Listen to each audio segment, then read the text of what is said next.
Example 5.8ல் slope பற்றி தான் கேட்டிருக்காங்க கொஸ்டின் ரெண்டுமே. என்ன அப்படின்னா, what is the slope of line whose inclination is 30 degree. அப்புறம் what is inclination of line whose slope is √3. இப்போது ஸ்லோப்னா m equal to tan theta இல்லையா, m equal to tan theta இதான் ஃபார்முலா. இவங்க என்ன சொல்கிறாங்க, முதல் கொஸ்டினில் டீட்டாவை கொடுத்துட்டு எம்மை கண்டுபிடிச்சிக்க சொல்கிறாங்க. அப்புறம் ரெண்டாவது கொஸ்டினில் எம்மை கொடுத்துட்டு டீட்டாவை கண்டுபிடிக்க சொல்கிறாங்க. ரொம்ப ஈஸி. இப்போது ஃபஸ்ட் கொஸ்டின் எடுத்துக்கலாம். ஃபஸ்ட் கொஸ்டினில் என்ன கொடுத்துருக்காங்க, டீட்டாவை கொடுத்துட்டாங்க. Theta equal to 30 degree.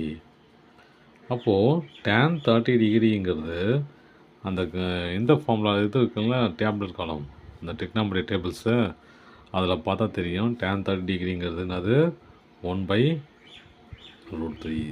சரியா, அவ்வளோதான் வேலை இது. அப்போது M equal to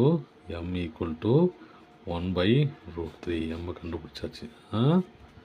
second question என்ன கேட்குறாங்க, அதிலே பாருங்கள், எம்மை கொடுத்துட்டாங்க. எம் என்னது, √3ன்னு கொடுத்துட்டாங்க. tan டீட்டாவை கேட்குறாங்க. அப்போது அந்த அதே டேபிள் காலத்தில் பார்த்தீங்கன்னா √3 எங்கே வரும் அப்படின்னா, tan வந்து tan 60 டிகிரியாக இருக்கிற இடத்துல √3 வரும். ஓகேங்களா. அப்போது டீட்டா ஈக்குவல் டு 60 டிகிரி. அவ்வளோதான் சம்மு.